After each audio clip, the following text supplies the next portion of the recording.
नबी ईसाया भविष्यवाणी करकर चला जाता है। इस भविष्यवाणी को सुनकर राजा हिजकिया बहुत जोर से परेशान हुआ, रोने लगता है, बड़े दुख में चला जाता है। ईसाया का ग्रंथ अध्याय 38 के 8 में कहता है, उन तीनों हिजकिया इतना बीमार पड़ा था कि वह मरने को हो गया। आमोस के पुत्र नबी ईसाया ने उसके यहाँ जाकर कहा, प्रभु यह कहता है, अपने घर पर की समुचित व्यवस्था करो, क्योंकि तुम्हारी मृत्यु होने वाली है। या प्रभु की वाणी है। हालेलुया। ये तीसरा वचन बात कर रहे कलीसिया, ये तीसरा वचन बात कर रहा है। यहाँ तीसरा वचन हिजकिया राजा के बारे में बात कर रहा है। राजा हिजकिया इस्राएलियों का राजा था, हमेशा परमेश्वर के आज्ञा के अनुसार चलता था, परमेश्वर का आराधना करता था, इस्राएलियों को चलाता था, परमेश्वर के पीछे चलता था। लेकिन परमेश्वर का सेवा करते करते, इस्राएलियों का सेवा करते करते एक दिन इस बेटा भयानक दुख में पड़ गया, भयानक बीमार पड़ गया, भयानक बीमार पड़ गया, बिस्तर में पड़ गया। कभी बिस्तर से कभी उठ नहीं पाएगा, इस तरह से भयानक बीमार से पड़ गया।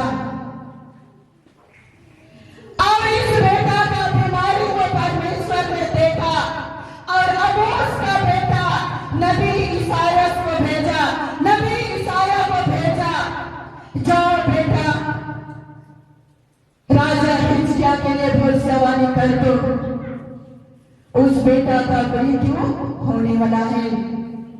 यही वचन को नबी ईसाया ने राजा हिजकिया के पास लेकर आता है और हिजकिया को बताता है, प्रभु कहता है, राजा हिजकिया आपसे प्रभु कहता है,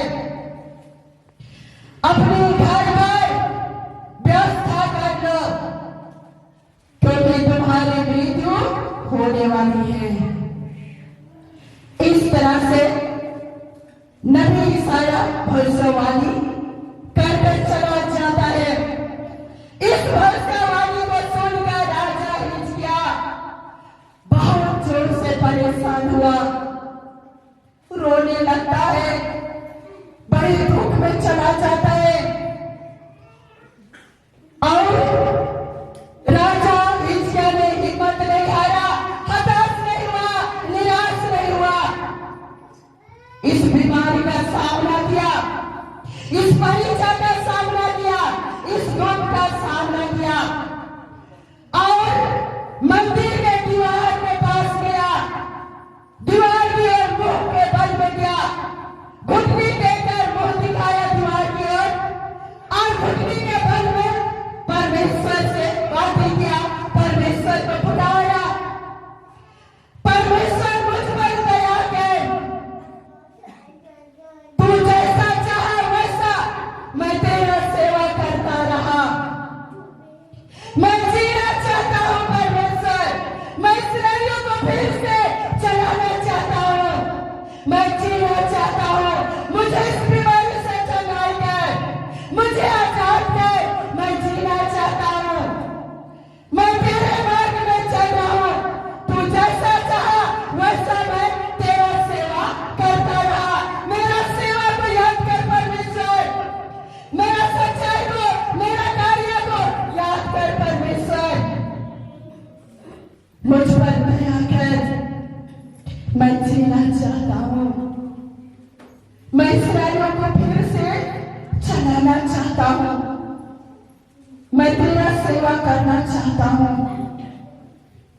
इस तरह से हिजकिया राजा गिड़गिड़ाकर प्रार्थना किया, आंसू बहा बहा के प्रार्थना किया और इस बेटा का आंसू को गिड़गिड़ाहट प्रार्थना को, इस बेटा का विश्वास प्रार्थना को परमेश्वर ने देखा, सुना और झटके भर में इस बेटा को मृत्यु का गंदी आत्मा से आजाद किया, बीमारी से आजाद किया। Hallelujah, hallelujah. अब ये वचन आप लोग से बात करें कलीसिया, आप कितने साल से बीमार हैं? आप कितने दिनों से, कितने सालों से इस मिनिस्ट्री में जुड़े हैं और जो बन रहे हैं अभी तक से नहीं मिला है? आपके घर में कितने सालों से झगड़ा चल रहा है? आपकी पत्नी कितने दिनों से, कितने महीनों से आपको नफरत करती है? क्या परिचय चल रहा है? क्या परेशानी है आपके जीवन में, आपके बच्चों में, आपके बिजनेस में, आपके परिवार में? कौन सी परिचय आ चुकी है? हमें हिचकिया सिखा रहा है, हमें यही हिचकिया के समान हर संडे संडे मीटिंग में आकर घुटने के बल में जाना है और गिड़गिड़ाकर आंसू बहा-बहा कर अपना दुख से छुटकारा पाने के लिए मांगना होगा।